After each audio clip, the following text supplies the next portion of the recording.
ایک دعا، وہ دعا کون سی؟ کبھی انسان تصور کرے کہ واقعاً اتنا عمدہ ترین مکتب ہے کہ صبح اٹھو تو دعا، شام کرو تو دعا، ارے بستر پر جاؤ تو دعا، سو جاؤ تو اس سے پہلے پھر دعا، آنکھ کھلے پھر دعا، سب سے بہترین دعا بسم اللہ الرحمن الرحیم الف لام میم ذالک الکتاب لا ریب فیہ. بہت غور کیجئے گا. یہ صرف وضاحت میں کر دوں کہ کبھی کبھی آیات کی تفسیر آیات سے ہو جاتی ہے اور روایات کی حاجت نہیں ہوتی، اور سب سے عمدہ ترین تفسیر قرآن وہی ہے کہ تفسیر آیت کی آیت سے کی جائے. الف لام میم، پروردگار مطلب کیا ہے اس کا؟ ذالک الکتاب لا ریب فیہ، نہ کہ حاذل کتاب.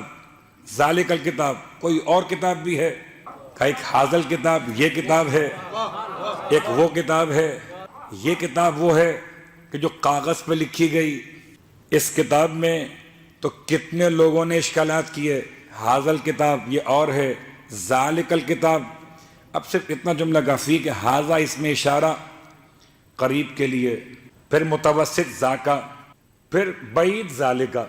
کیا یہ بعد زمانے کے اعتبار سے ہے کہ مکان کے اعتبار سے ہے یا منزلت کے اعتبار سے؟ خدا بتانا چاہتا ہے کہ اگر یہ کتاب سمجھو تو اتنی بلند ہے، وہ کتاب سمجھو تو لا ریب ہے. ذالک الکتاب لا ریب فیہ، تو الف لام میم کھول کے بتا دیا کہ ذالک الکتاب لا ریب فیہ، اس میں کوئی شک نہیں ہے. ھدی للمتقین. عجیب بات ہے، کیا کبھی کتاب بھی متقین کی ہدایت کر سکتی؟ کتاب تو بولتی ہی نہیں ہے. ہدایت تو وہ کرے جو بولتا بھی ہو. صلوات پڑھے محمد و آل محمد. مجھے نہیں معلوم کہ بولنا اور سمجھنا کیا ہے، بہرحال میں نے کبھی کبھی دیکھا کہ شاید ایسا ہوتا ہے، کوئی کتاب پڑھ کے پہنچ جاتے ہیں، مگر کبھی کبھی کتاب کے ساتھ ساتھ مجھے جو میپ آپ نے گاڑی میں نقشہ نیٹ سے سرچ کیا کہ آپ کو جانا، گوگل پہ جانا کہاں پر ہے، آپ نے اپنے جانے کا مقام ڈالا، اب دونوں باتیں آ رہی ہیں، نقشہ بھی آ رہا ہے، آواز بھی آ رہی ہے. اور جہاں آپ نے غلطی کی بات کیا، کتاب آپ کو نہیں بتائے گی غلطی کہاں پہ کر رہے ہو. کتاب آپ کو غلطی پہ روکے گی نہیں، مگر جو آواز ہادی ہے وہ غلطی پہ آپ کو روکے گا، اور اگر کسی اور مقام سے مڑ گئے تو واپس آنے کا راستہ بھی بتائے گا.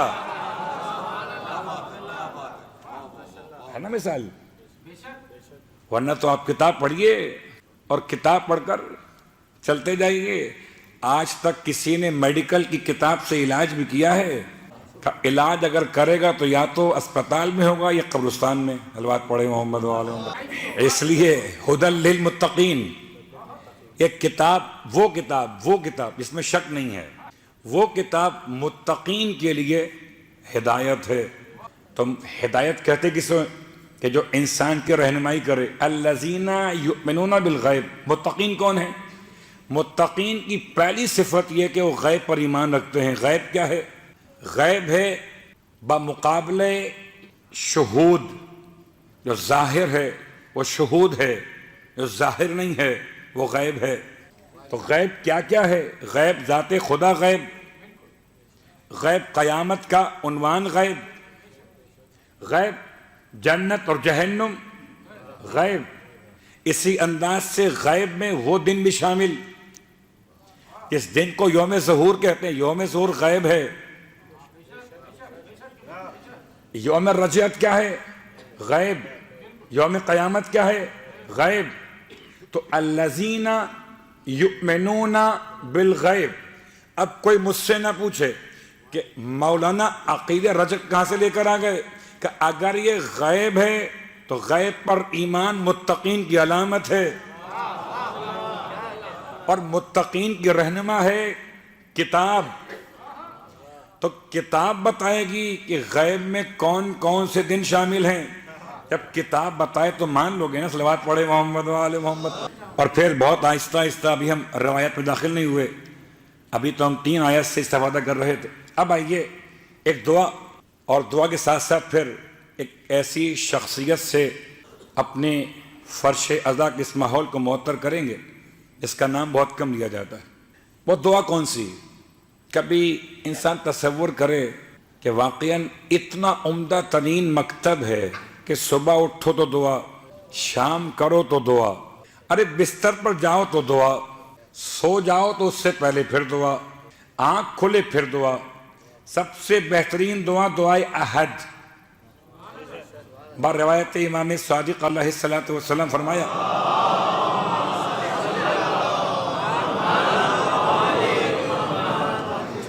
اگر کوئی 40 دن تک روزانہ صبح کی نماز کے بعد،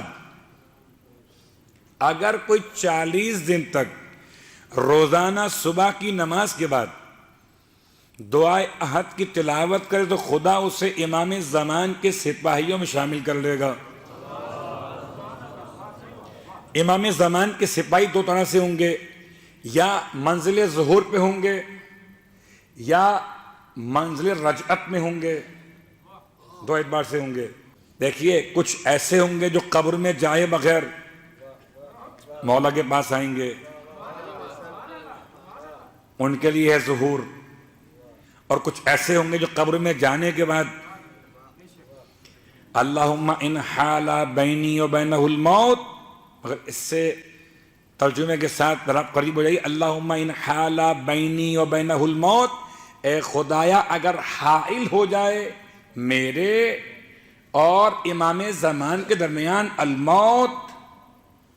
کون سی موت؟ جس کو تو نے اپنے بندوں پر حتمی قرار دیا ہے. جعلتہ علی عبادک حتما مقضیا فاخرجنی من قبری، تو خدایا مجھے میری قبر سے نکال لینا، ایسے نکالنا معتذرا کفنی کہ میں کفن کا احرام پہنے ہوئے ہوں. میں لباس کا ترجمہ نہیں کرتا، صلوات پڑھیں محمد و آل محمد کا.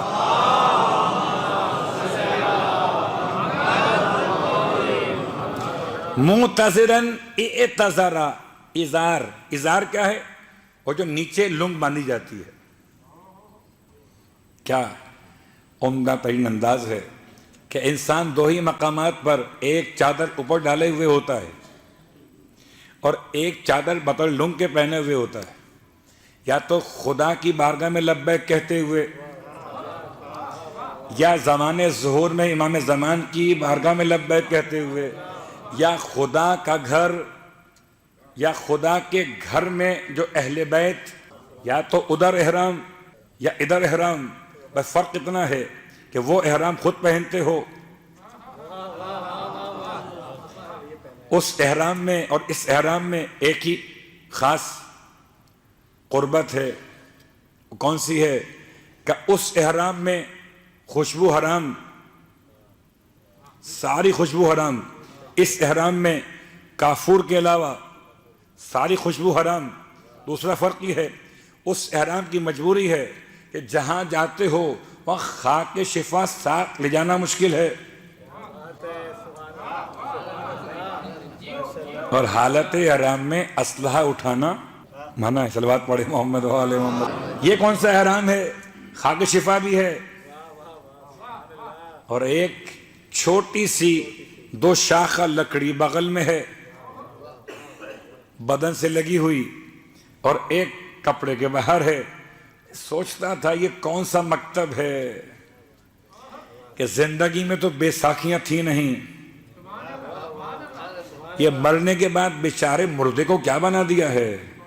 کہ تمہیں نہیں معلوم ہے، اگر تم نے دعائے احد پڑھی ہوتی تو میں سمجھ میں آ جاتا.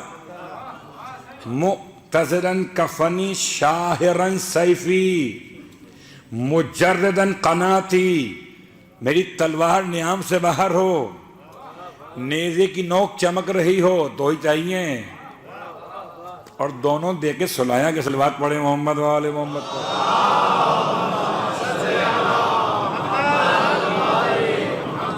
دونوں دے کے سلایا گیا آپ کو. معتذرن کفنی شاہرن سیفی مجردن قناتی ملبین دعوت الداعی فی الحاضر والبادی. پروردگار میں تلبیہ کہنے والا ہوں، ملبین لبیک کر رہا ہوں، دعوت الداعی اس بلانے والے کی دعوت پر، فی الحاضر والبادی جو آواز دے گا تو تمام کے تمام لوگ جمع ہوں گے، حاضر والبادی، دور سے آنے والے بھی اور موجود بھی، حاضر والبادی۔ تو ہم نے 3 آیت مکمل کی آج، اور ایک دعا۔ عقیدہ رجعت، خدا اس بات پہ قادر ہے، خدا کی قدرت سمجھ میں آ جاتی تو محمد کی میراث سمجھ میں آ جاتی۔ اب جس کو معراج مصطفیٰ پہ یقین ہے اس کو ہم کہتے ہیں کہ واپس پلٹائے جاؤ گے، خدا اس بات پہ قادر، تم خود نہیں آؤ گے، تمہیں کوئی بلائے گا، خود نہیں آ سکتے، منو مٹی کے نیچے ہو۔ اور عجیب بات ہے، میں حیران ہوں، مولا یہ تو بتا دیجئے جانے سے پہلے مولا ہم دعائے عہد پڑھ لیں گے تو قبر میں آواز آئے گی کہاں سے کہ امام آئے کہ نہیں آئے؟ کیا تم نے تلقین سے سیکھا نہیں؟ تلقین میں جب سب چلے گئے اور منو مٹی مجھ پر ڈال دی گئی بند کر کے قبر کو، اس وقت بیچارے مولانا صاحب تھے اکیلے۔ اب سے مشکل کام ہے، اب تو خیر علماء نے یہ کام کرنا بہت کم کر دیا ہے، سب سے مشکل کام ہے سب سے آخر میں تلقین پڑھنا۔ اور اگر رات کے 2 بجے ہو، قبرستان اوقاف والا ہو، میں یہاں کی بات نہیں کر رہا، اپنے ملک کی بات کر رہا ہوں کہ اوقاف کے قبرستان لگتا ہے قبر کے اندر پہنچ گئے، اتنا خوف ہوتا ہے باہر سے۔ اور ایسے میں میت ہے، دفن ہو گئے رات میں، کہا آپ اکیلے بیٹھ جائیے، باقی سارا مجمع قبرستان میں قبر سے 40 قدم دور چلا جائے۔ اس وقت میں حیران ہوتا ہوں کہ اتنی دبیز تہ مٹی کی کہ پانی ڈال کے آپ نے انگلیاں گاڑ کے اس کو پیک کر دیا ہے، آواز کیسے جائے گی؟ مائک تو لگا دیجئے۔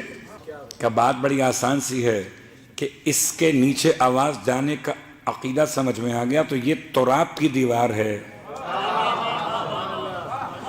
اگر پسے ترابی کو آواز پہنچے ترابی کی تو کیوں نہ پہنچے آواز فرزند بو تراب کی؟ صلوات پڑھے محمد و آل محمد۔ پسے تراب ہے نا، آواز کیسے پہنچے گی؟ پھر ہم کہیں گے ہماری آواز نہیں پہنچے گی، مگر کوئی ہے جو آواز پہنچائے گا، جس نے شکم مادر میں ابراہیم علیہ السلام کی آذان حج پہنچائی،